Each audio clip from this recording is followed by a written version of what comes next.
Hello my friends, welcome to my channel. My name is Novella and today I want to talk about the International Booker.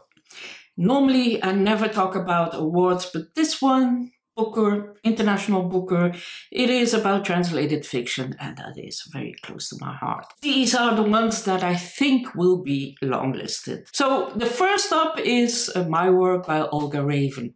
Olga Raven always will be in my heart. The Employees was a marvelous book.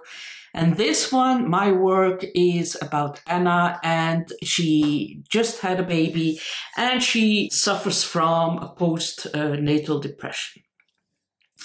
And yeah, it's the only way to cope with that depression is to work and to read and to write. And yeah, this is her text that she has written while having a depression after the birth of a child. I find that really curious that nobody else has mentioned this book for the International Booker, but that's a little luck, by Claudia Pinheiro. This is a beautiful book about a woman who 20 years ago fled her country, left her child behind, and you don't know why. And now, 20 years later, she has a chance to come back to Argentina. Why do I think this is an important book and is probably eligible to be nominated or longlisted for this award? Well, Claudia Pinheiro is, yeah, very popular or getting very popular. And like with Elena Knows, she had a really big breakthrough then, and now A Little Luck is just as good or even better. But it's also because things are really tough right now in Argentina. You know, 60% of the people are now really, really, really poor in Argentina. Their money has devaluated by half. They are really, really struggling. And I think it can be that they will pick Argentinian authors just to show them that they are not forgotten.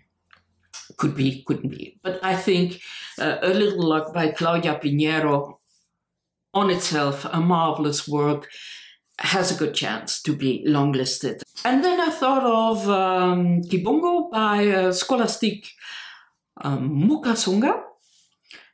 This is a beautiful book from Rwanda, and it talks about colonization and decolonization, and a priest loses his status because he uses the Gospels of Kibogo, and it is, yeah, it's a clash of colonialism and local culture and cults, and yeah, but it's also very humorous.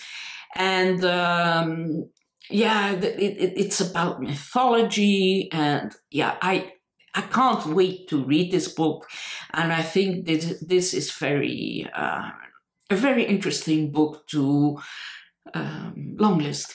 A book that I want to read for a very long time, well, very long time, since a couple of months, but I haven't gotten to it yet, is by Alvaro Enrique, You Dreamt of Empires. This is a retelling, or an alternative retelling, of the day that Hernán Cortés entered the city of Tenochtitlan in 1519. And this time he doesn't conquer Mexico, but there's a whole lot of other stuff. And the Emperor Moctezuma is fighting back. And this is what could have happened. And I think this is a really epic story that I want to read. I've read a review in my newspaper that I always follow, and it gave 5 stars, and normally they never give 5 stars. So it must be really good. So I'm really looking forward to reading this one, and I honestly think this will be longlisted. An important award in France, or the French part of the world. It is The Most Secret Memory of Men by Mohamed Mbougar. I love this book. I truly love this book. It is not perfect, but it is a really good book. Then a book that is really close to my heart, that I really love, and I really think that this one will be longlisted for the International Booker, is, of course, The Most Secret Memory of Men by Mohamed Mbougar. He is a French Senegalese author. And yeah, I think this book is absolutely brilliant, very thought-provoking.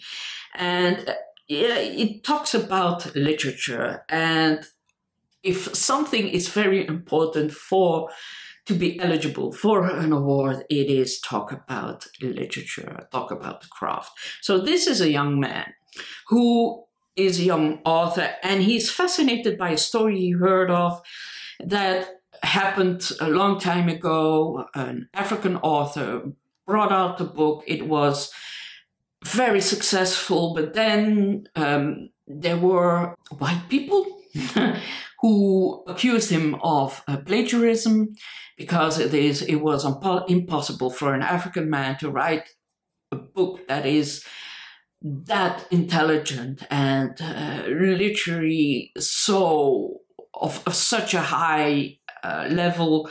It is impossible for a man who comes from somewhere from the jungle to write a book like that. And so the man disappears, the book is destroyed everywhere, and the young man is really fascinated by that story. He wants to know if that author is still alive. He, first of all, wants to read that book because it's so rare. And yeah, he goes on a quest to find that book and the author. It is not a quest like Indiana Jones. It's not like that. He meets a lot of authors. He meets other African authors, and they talk a lot about art and literature, African literature, and the position of African authors in the world.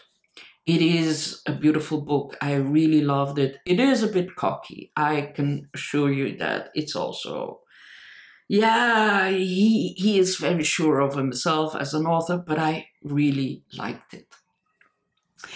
Then I also think that, of course, Fitzcarraldo is always in the long list, and I think this year is a little bit weaker, I think, for Fitzcarraldo. I think Charco Press did a better job. But Mild Vertigo by Mieko Kanai is a book that I think has potential to be longlisted. It is Japanese, and so it's about a housewife, Natsumi, and she lives a very unimportant life, a very small life in Tokyo, and we follow her day-to-day life, her gossip with the neighbors. Nothing much happens. She cleans, she irons, and she does very little. There's a lot of internal monologue, and in a way this book makes me think of a Belgian movie that is very important. It is by Chantal Akerman. It is Jeanne Dielman. This was also a very close view, a very claustrophobic view on the life of one woman who has a son and does everything to keep her household running. So yeah, Jeanne Dielman makes me think of Mild Vertigo by Mieko Kanai, translated from Japanese. There are 2 books from Brazil that I want to talk about. A book that I really think is very interesting is The Dark Side of Skin, and it talks about racism in Brazil. It is written by Jefferson Tonorio, and so it talks about cordial racism, and it becomes very painful alive in this novel about fathers and sons, and how do you become the protagonist of your own life. And for Pedro, it means searching for his murdered father in the objects he left behind, and in archaeology of affections. That's what the blurb says. I'm really interested in this book, and I think this could be a strong contender. Another book that is, for me, very important to mention is by David Diop. David Diop is from Senegal, and I think he already won the International Booker with At Night, All Blood is Black. This is a story that was set in the First World War and talks about the madness of fighting in the trenches, told by a Senegalese soldier, and he loses it completely. Now, this one is Beyond the Door of No Return. I've read this book. I really liked it.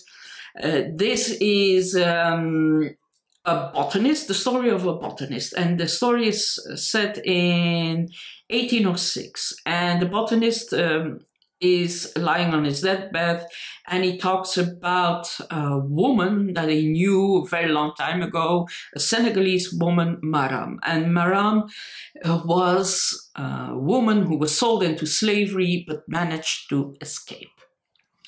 Very important book, and I think this will be not shortlisted but longlisted. I think so.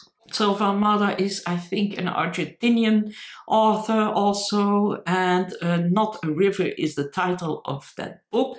It is, I believe, by Charco Press, and the novel tells the story of two friends, Enero and El Negro, and they take Tilo, teenage son of Eusebio, their recently deceased friend, fishing to the Parana River, and while they drink and cook, they talk and dance, and they try to overcome the ghosts of their past. A book that is often mentioned, and I think is indeed a very strong contender, is Aiden by Linnea Alexson. This is a Swedish book, talks about the Sami people, the oldest indigenous people of Europe, and this is a multi-generational tale told in verse about two Sami families and their quest to stay together across a century of migration, violence, and colonial trauma. I forgot to mention one book. It is Summer Fishing in Lapland by Juhani Karila. This is a Finnish book. It is a wonderful, wonderful book. Even if you're not interested in the International Booker, please read it. It is so much fun. It is like a warm, cozy blanket. It is the story of a Sami woman who travels back to Lapland, and because she has to hunt a pike every year to keep people alive. And yeah, it is a very weird and wonderful story. It is so funny. It is with monsters, and yeah, it's fantasy, but it's I don't like fantasy in general, but this one I really loved. It is so hilariously beautiful, and it talks about their traditions and yeah, their beliefs, and for them, trolls are real, and yeah, it is a beautiful book. So, Summer Fishing in Lapland by Juhani Karila. I know Brian of Bookish really loved this book. It is not a perfect book, I might say. It is not a perfect book. There's a sort of a mystery that is not well executed, but the story in itself is beautiful. It is heartwarming. It is wonderful. It is a must read. If you're down, read this book. You'll love it. You really love it. Then another book is by Italian author Michele Mari. It is Verdigris. This is the tale of it is told in the 1960s, and a 13-year-old Michelino spends his summer at his grandparents' modest estate in Nasca near Lake Maggiore, and he loses himself in the tales of horror, adventure, and mystery shelved in his grandfather's library.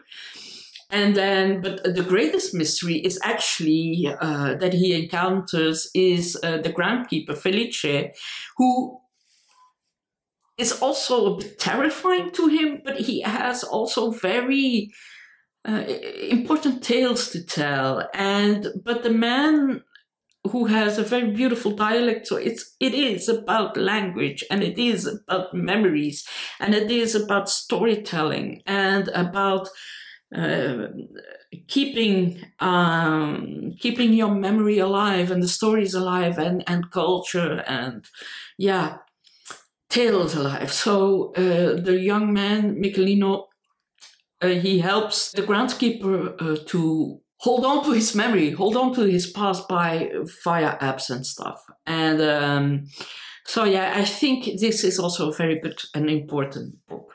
From Korea, we have Yu Miri with the book The End of August.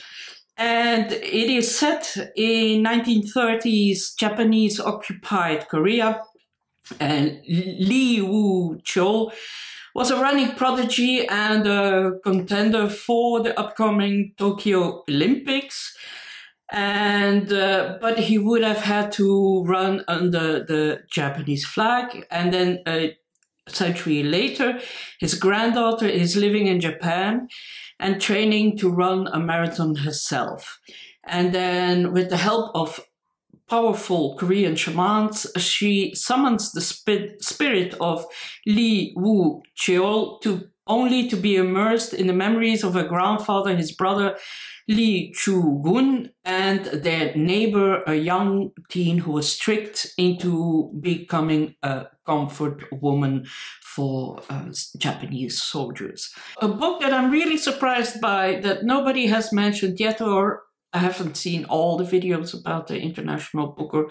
Maybe Carl Erik Anderson has mentioned it because he really loves this book. It is Crooked Plow by Itamar Vieira Jr. I didn't like it that much. It was a little bit too much magical realism. But anyway, so deep in Brazil's neglected Bahia hinterland, there are two sisters and they find an ancient knife underneath their grandmother's bed, and they are momentarily, mystified by its power, and it attracts a whole lot of violence. And this is seen as one of the most important Brazilian novels of the century so far. The next book is an Italian book. It is by Domenico Starnone, and this one is important to mention because Domenico Starnone is also Elena Ferrante. Why does he write under that pseudonym? Well, he had a very long time ago an idea, a concept, so he wrote a female version of a book and a male version. The male version he wrote under his own name, Domenico Starnone, and the female version he wrote under the name of Elena Ferrante. Now, Elena Ferrante was way more successful than Domenico Starnone's book. So, together with his wife, who is also a translator, he developed the whole Elena Ferrante series, and with a lot of success, but they couldn't come out with that for awards. Otherwise, they would have won without any doubt the international booker before, without any doubt, because it's brilliant, it's beautiful. My Brilliant Friend, and for instance, the first of the series is a beautiful. They are beautiful books. The second is even better. Now, why do I think that the new book by Domenico Starnoni, The House on Via Gemito, will be longlisted? Because it's the only way that they can award him for his work as Elena Ferrante. Maybe it's a long shot, but I think it is. So I've read this book and I liked it. So there's a modest apartment in Via Gemito and it smells of paint and white spirit. And the living room furniture is pushed up against the wall to create a makeshift studio. And drying canvases must be moved off the beds each night. Federi, the father, is a railway clerk and he is convinced of possessing great artistic talent. And if it weren't for the family that he has to feed, well, he would have lived as an artist. And yeah, but it's also, he's not very successful, so he becomes more and more disappointed and bitter, and is full of arrogance and resentment. So yeah, it's a beautiful book. Don't get me wrong, but he will be nominated. I don't doubt it, sort of. Then, of course, I am Belgian, and when there's a Belgian book that is could be nominated or selected for the long list, then I will mention it. Although it's not her best work, but it's solid work. It's by Amélie Nothomb, and it is First Blood. So this is her most personal story. So her father was a diplomat, and he worked in the Congo and then afterwards in Japan.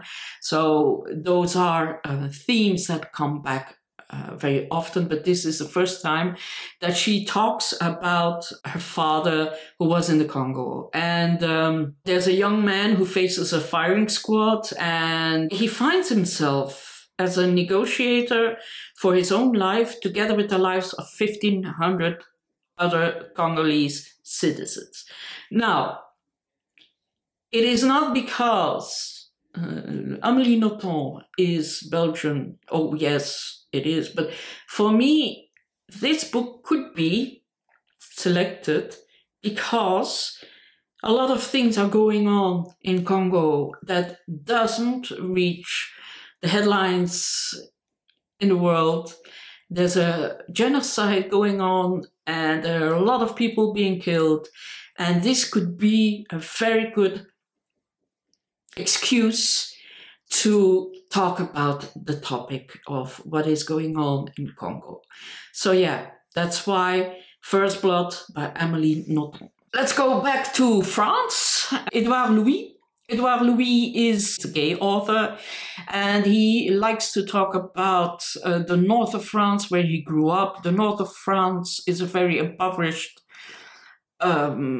part of France. It used to be coal mines and textile. So yeah, that doesn't exist anymore. And so everybody is very poor and there's very little future for them.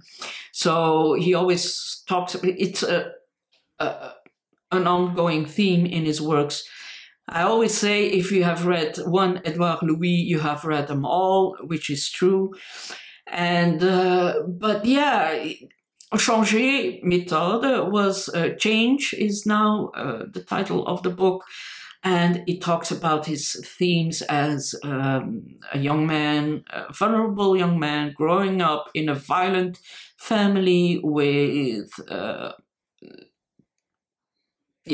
people who are struggling to survive and don't have any attention for a young boy that is very vulnerable. And so it could be. I'm not counting on it, but it could be. And then there are actually 3 Dutch novels that could be longlisted. One is by Lucas Reineveld, but he already won the International Booker, and people didn't really like that book, Discomfort of Evening. And his newly published book is also very from the same thing. So I don't think this one will be selected. There are 2 other books, and I've read them both. The History of My Sexuality by trans author Toby Lakmaker. This is the story of Sophie, who is exploring her own sexuality. It is messy, it is funny, it is hilarious, it is good, I had a really good time. It is recognizable for everybody. It is a fun book. But I think We Are Light by Gerda Blees has more chance. Why? Because there's more of a concept in the book. And it is also based on true facts. So this is the story of a very, very small cult. Actually 4 people, 3 women, 1 man. And they, at the beginning, they were just roommates. And more and more they are obsessed with healthy food, and they start eating less and less stuff. They exclude meat. They become vegan, and then they become raw. And at the end, they think they can only live thanks to the light, and that goes horribly wrong. And yeah, it's interesting, a really interesting book. So out of the 3, I think Gerda Blees, We Are Light has the most chance of being nominated. There's also a Nobel Prize winner who just published a book in English, The Children of the Dead, and this is written by Elfriede Jelinek. Elfriede Jelinek is an Austrian author. She won the prize back in 2004, 2006, something like that. She is actually a playwright, and she is really good at experimental theater. But now she has written a novel again, for the first time since a very, very long time. And it is called The Children of the Dead. And I will read it because it's quite complicated. So the Alpenrose is a mountain resort nestled in Austria's scenic landscape among historic churches and castles. It is a vacation ideal that attracts tourists from all over Europe. But it's also a mass burial site. Amid the snow-topped peaks and panoramic vistas, ghosts haunt the Edgar Gestrands, a young skier who died in a car crash, Gudrun Bichler, a philosophy student who committed suicide in a bathtub, and Karen Frenzel, a widow who perhaps died in a bus accident. As the 3 slip in and out of the hotel, engaging unsuspecting tourists and seeking a way to return to life, the soil begins to crack under their feet as the dead of the Holocaust zombies determine to exact their revenge. Could be. Elfriede Jelinek, I read a couple of plays of hers, and back in the day, before she won, in the late 90s, and I really liked them. I haven't read anything since, but I wasn't surprised when she won the Nobel Prize. She was one of the first women, I believe. Another Mexican novel, Fury, a novel by Cleo Mendoza. So this is, Cleo Mendoza is a Mexican writer, poet. Poets, when they write, they write. In a desert dotted with war-torn towns, Lazaro and Juan are 2 soldiers from opposing camps who abandoned the war and while fleeing become lovers and discover a dark truth. Vicente Barrera, a salesman who swept into the lives of women who both hated and revered him, spends his last days tied up like a mad dog, and the morgue worker, Salvador, gets lost in the desert and mistakes the cactus for the person he loves. Could be. As said before, 2 Brazilian novels, actually there are 3. It is The Simple Art of Killing a Woman by Patricia Melo. And this is about the epidemic of femicide in Brazil. And the overwhelming male violence and the resilience of community despite state-sponsored degradation and the potential of the jungle to save us all. To escape her newly aggressive lover, a young lawyer accepts an assignment in the Amazonian border town of Cruzeiro do Sul, and there she meets Carla, a local prosecutor, and Marcos, the son of an indigenous woman, and learns about the rampant attacks on the region's women. Yeah. The last book is The Understory by Sane Sangsuk. This is from Thailand. It is also mentioned by Scott from Gunpowder Fiction and Plot. And the other video that I've watched and I really highly recommend is by Ben Reads Good. He's a wonderful booktuber. They both are. The Understory by Sane Sangsuk is from Thailand, as I said before, and it is about Luang Pao Tien, and he's the abbot of a temple, and he's 93 years. He has lived a very, very colorful life.